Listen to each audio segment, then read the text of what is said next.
Assalamualaikum warahmatullahi wabarakatuh.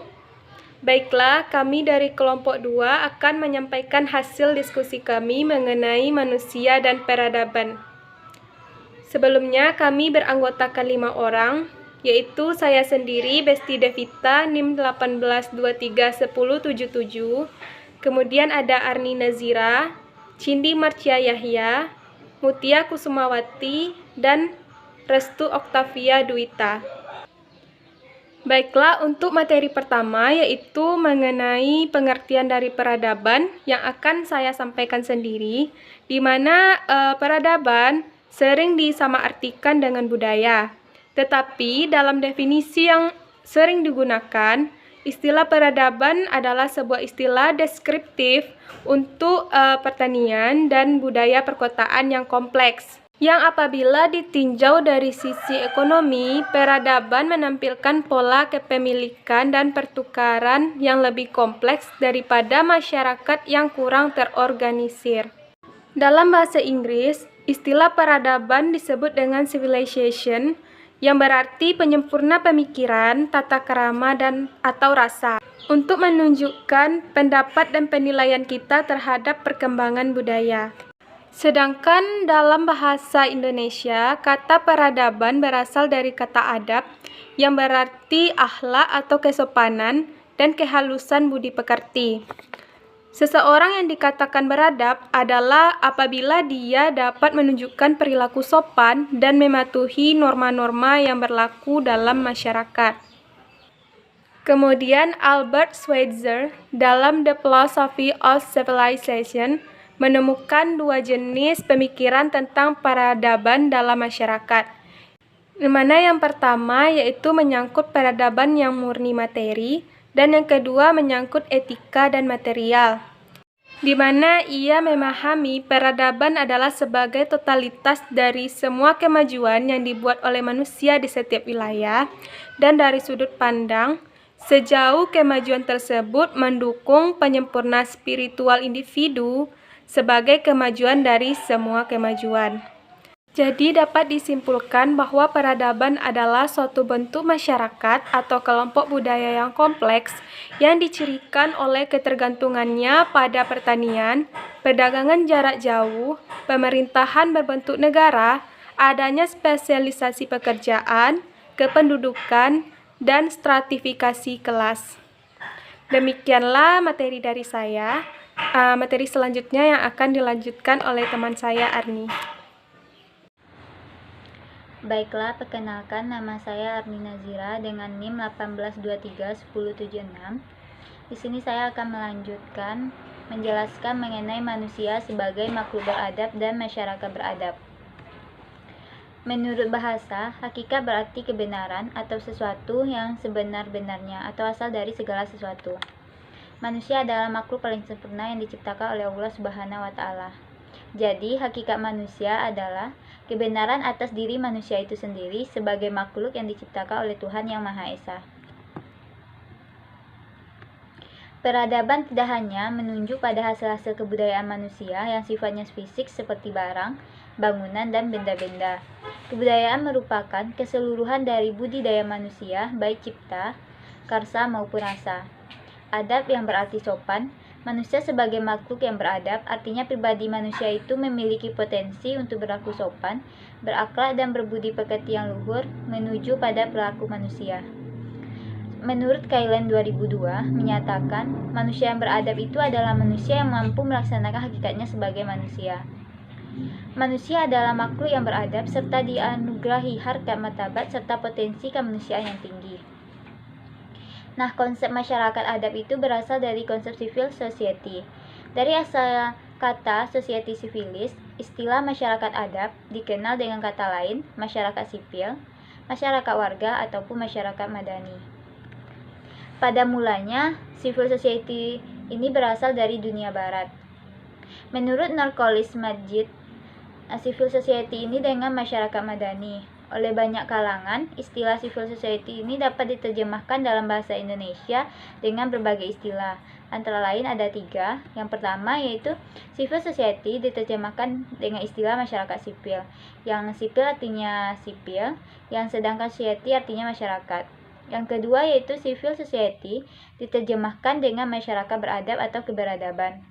Merupakan terjemahan dari civilized atau beradab dan society atau masyarakat sebagai lawan dari masyarakat yang tidak beradab yaitu uncivilized society. Yang ketiga yaitu ada civil society diterjemahkan sebagai masyarakat madani. Kata madani ini menuju pada kata Madinah, kota tempat kelahiran Nabi Muhammad SAW. Madinah berasal dari kata Madaniyah yang berarti peradaban. Sedangkan menurut Nurcholis Majid juga ada yang menyebut masyarakat madani itu sebagai masyarakat yang berkeadaban yang memiliki ciri-ciri, antara lain yang pertama yaitu ada egalitarianisme.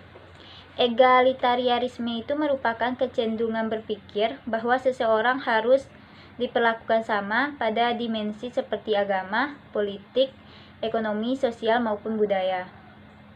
Yang kedua yaitu menghargai prestasi. Yang ketiga keterbukaan. Yang keempat penegakan hukum dan keadilan. Yang selanjutnya itu ada Muhammad A.S. Hikam 1990 di dalam bukunya Demokrasi dan Civil Society memberikan definisi civil society sebagai wilayah kehidupan sosial yang terorganisasi dan bercirikan antara lain. Yang pertama yaitu ada bersukarelawan, yang kedua yaitu ada kesuasembedaan. Nah, kesuasembedaan ini adalah konsep masyarakat madani yang tidak bergantung pada orang lain. Yang ketiga yaitu ada keswadayaan. Keswadayaan ini disebut juga dengan kemandirian, yaitu menghargai atau mengedepankan kemampuan masyarakat daripada bantuan dari pihak lain. Yang selanjutnya itu kemandirian yang tinggi berhadapan dengan negara dan keterikatan dengan norma atau nilai hukum yang diikuti oleh warganya. Baiklah, hanya itu yang dapat saya jelaskan. Terima kasih. Perkenalkan, nama saya Cindy Martia Yahya, NIM 1823178. Saya akan melanjutkan materi yaitu mengenai teori perubahan sosial. Menurut Kisle Davis mengartikan perubahan sosial sebagai perubahan yang terjadi dalam fungsi dan struktur dalam masyarakat. Perubahan sosial tidak dapat dilepas dari perubahan budaya. Hal ini disebabkan karena budaya merupakan hasil dari adanya masyarakat, sehingga tidak akan ada kebudayaan apabila tidak ada masyarakat yang mendukung dan tidak ada satupun masyarakat yang tidak memiliki kebudayaan. Perubahan kebudayaan mengarah pada perubahan unsur kebudayaan yang ada, unsur-unsur kebudayaan yang ada. Jadi perubahan sosial tidak dapat dilepas dari perubahan budaya. Kebalikannya, masyarakat tidak berani melakukan perubahan-perubahan, tidak akan dapat melayani tuntutan dan dinamika anggota-anggota yang berkembang sesuai dengan kemampuan. Cara yang paling sederhana untuk memahaminya perubahan sosial budaya dan budaya adalah membuat rekapitulasi dari semua perubahan yang terjadi dalam masyarakat sebelumnya. Perubahan yang terjadi itu dapat dianalisis dari berbagai segi. Yang pertama yaitu ke arah mana perubahan dalam masyarakat bergerak atau direction of change, bahwa perubahan tersebut meninggalkan faktor yang diubah. Yang kedua itu bagaimana bentuk dari perubahan-perubahan sosial dan kebudayaan yang terjadi dalam masyarakat. Selanjutnya yaitu mengenai teori perubahan menurut sosial more. Ada 10. Yang pertama yaitu evolusi rektilineal yang sangat sederhana. Yang kedua evolusi melalui tahap-tahap. Yang ketiga evolusi yang terjadi dalam tahap kelajuan yang tidak serasi. Yang keempat yaitu evolusi bercabang yang mewujudkan perubahan. Yang kelima evolusi menurut siklus-siklus tertentu dengan kemunduran jangka pendek. Selanjutnya itu siklus-siklus yang tidak mempunyai kecenderungan. Selanjutnya pertemuan legistis yang digambarkan oleh populasi, perubahan registis terbalik yang tergambar dan angka motivasi. Selanjutnya pertumbuhan eksponensial yang tergambar melalui tanda-tanda, dan yang terakhir yaitu primitivisme. Selanjutnya yaitu perubahan bentuk-bentuk perubahan sosial menurut Surjono Sukanto. Yang mana yang pertama yaitu perubahan yang terjadi secara lambat dan perubahan yang terjadi secara cepat. Yang kedua yaitu perubahan secara lambat disebut evolusi, yang mana perubahan terjadi secara sendirinya tanpa suatu rencana atau dikehendaki. Yang ketiga yaitu perubahan secara cepat yang disebut dengan revolusi, yang mana perubahan yang terjadi direncanakan terlebih dahulu ataupun tanpa rencana. Yang keempat yaitu perubahan yang pengaruhnya kecil dan perubahan yang pengaruhnya besar. Yang kelima yaitu perubahan yang pengaruhnya kecil, adalah perubahan pada unsur-unsur struktur sosial yang tidak bisa membawa pengaruh langsung pada masyarakat atau pengaruh yang berarti. Yang selanjutnya yaitu perubahan yang berpengaruhnya besar, seperti proses industrialisasi pada masyarakat agraris. Yang ketujuh yaitu perubahan yang dikehendaki dari perubahan yang tak diinginkan. Yang kedelapan yaitu perubahan yang dikehendaki, adalah bila seseorang mendapatkan kepercayaan sebagai pemimpin. Selanjutnya itu perubahan yang tidak dikehendaki, merupakan perubahan yang terjadi tanpa dikehendaki serta berlangsung dari jangkauan masyarakat dan dapat menyebabkan timbulnya akibat yang tidak diinginkan. Menurut Profesor Dr. Surjono Sukanto, faktor yang menyebabkan perubahan sosial dalam masyarakat itu ada dua. Yang pertama yaitu faktor inter, yang kedua faktor ekster. Yang pertama kita bahas dulu mengenai faktor inter atau internal. Terbagi menjadi tiga, yaitu bertambahnya dan berkurangnya penduduk, yang mana bertambahnya berkurang penduduk ini mungkin dapat disebabkan karena perpindahan penduduk dari desa ke kota atau dari satu daerah ke daerah lain, misalnya transmigrasi. Adapun penemuan-penemuan baru yang meliputi berbagai proses seperti discovery, yang mana penemuan unsur kebudayaan baru.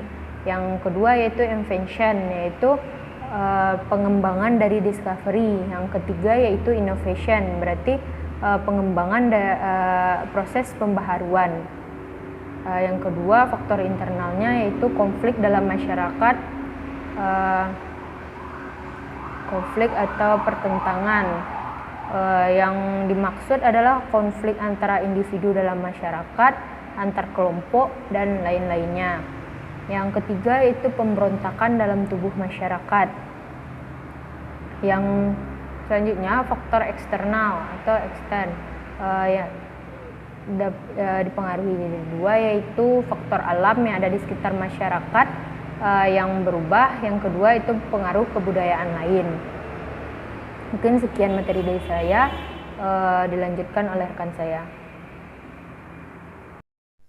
Saya Muda Kusumawati dengan NIM 18231085. Di sini saya akan melanjutkan materi dari rekan saya, yaitu mengenai tradisi dan modernisasi masyarakat Madani.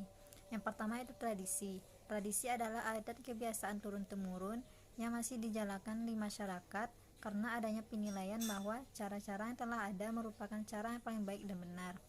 Yang kedua itu modernisasi masyarakat, adalah suatu proses transformasi yang mengubah.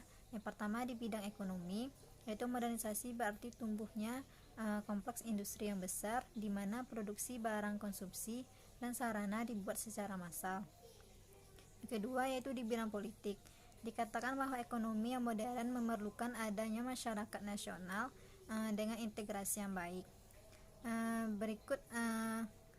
Berikutnya adalah beberapa pendapat para ahli mengenai modernisasi. Yang pertama yaitu pendapat menurut Cyril Edwin Black, yaitu rangkaian perubahan cara hidup manusia yang kompleks dan saling berhubungan, yang merupakan bagian pengalaman universal dan yang dalam banyak kesempatan merupakan harapan bagi kesejahteraan manusia.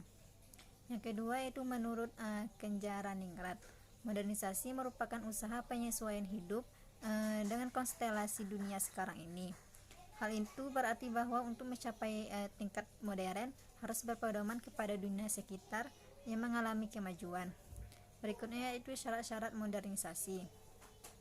Modernisasi dapat terwujud melalui beberapa syarat. Yang pertama, cara berpikir ilmiah institutionalized dalam kelas penguasa maupun masyarakat.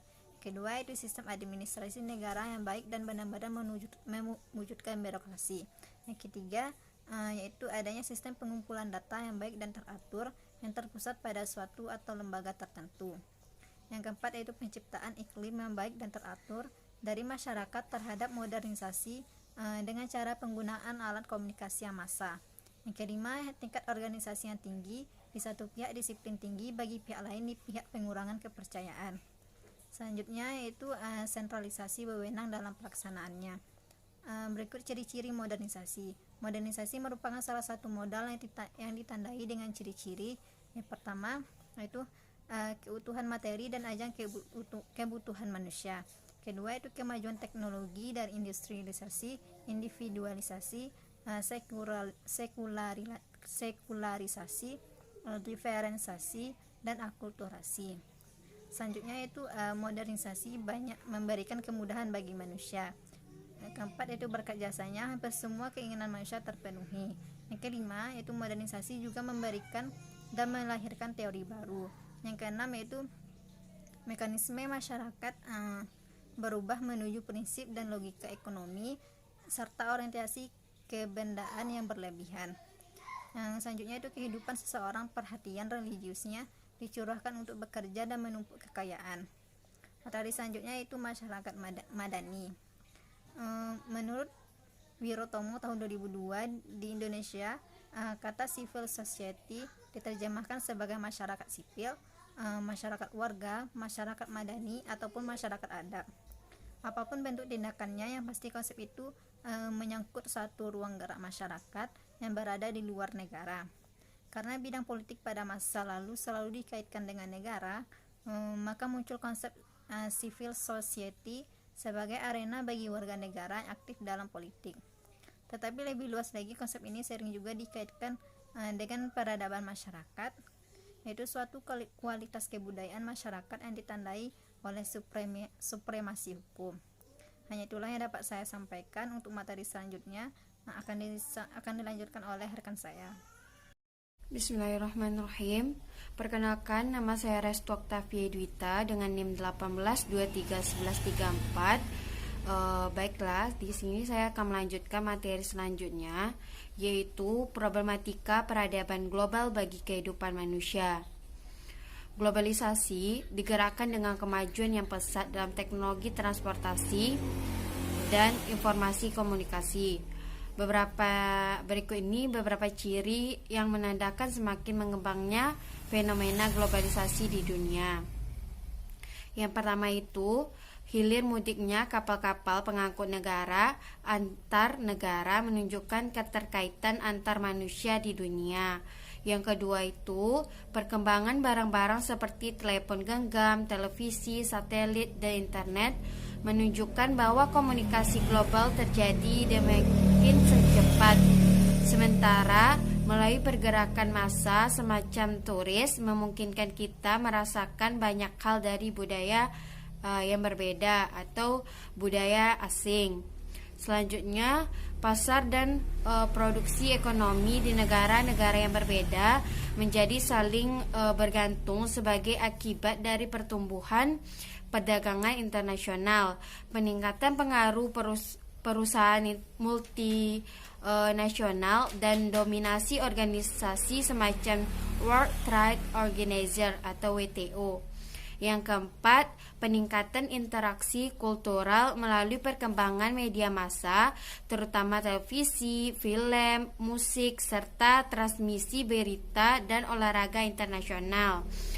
Saat ini kita dapat mengkonsumsi dan mengalami gagasan dan pengalaman baru mengenai hal-hal yang melintas beraneka ragam budaya, misalnya dalam bidang fashion, literatur, dan makanan. Yang terakhir, meningkatkan masalah bersama, misalnya pada bidang lingkungan hidup, krisis multinasional, inflasi regional, dan masih banyak lagi. Selanjutnya, pengaruh globalisasi. Globalisasi sebagai fenomena adab sekarang memberi implikasi yang luas bagi semua bangsa dan masyarakat internasional. Dengan didukung teknologi komunikasi dan transportasi yang canggih, dampak globalisasi akan sangat luas dan kompleks. Pengaruh dari globalisasi ini meliputi dari ekonomi, budaya, sosial budaya, pertahanan. Selanjutnya yaitu efek globalisasi bagi Indonesia. Globalisasi telah melanda kehidupan berbangsa dan bernegara di Indonesia. Globalisasi telah memberikan pengaruh besar dalam kehidupan bersama, baik pengaruh positif maupun pengaruh negatif. Adapun aspek positif globalisasi antara lain, yang pertama itu kemajuan teknologi komunikasi dan informasi mempermudah manusia dalam berinteraksi. Yang kedua, kemajuan teknologi komunikasi dan informasi mempercepat manusia berhubungan dengan manusia lain. Yang terakhir, kemajuan teknologi komunikasi informasi dan transportasi meningkatkan efisiensi. Adapun aspek negatif antara lain, yang pertama, masuknya budaya luar akan menghilangkan nilai-nilai tradisi suatu bangsa dan identitas suatu bangsa, atau lebih tepatnya mengikis budaya atau tradisi bangsa kita. Yang kedua, eksploitasi alam dan sumber daya lain akan memuncak karena kebutuhan yang semakin besar. Yang ketiga, dalam bidang ekonomi berkembang nilai-nilai konsumerisme dan individual yang menggeser nilai-nilai sosial masyarakat. Yang terakhir, terjadinya dehumanisi, yaitu derajat manusia yang nantinya tidak dihargai karena lebih banyak menggunakan mesin-mesin teknologi tinggi. Globalisasi dapat dilihat dari dua sisi. Pertama sebagai ancaman, yang kedua sebagai peluang. Globalisasi akan menimbulkan ancaman yang ditergapi dapat berdampak negatif bagi bangsa dan negara. Namun di sisi lain, globalisasi membentuk peluang yang akan berdampak positif bagi masa depan. Selanjutnya, sikap terhadap globalisasi. Tanggapan bangsa-bangsa di dunia dalam menghadapi globalisasi, yang pertama itu sebagai bangsa yang menyambut positif globalisasi karena dianggap sebagai jalan keluar baru untuk umat manusia.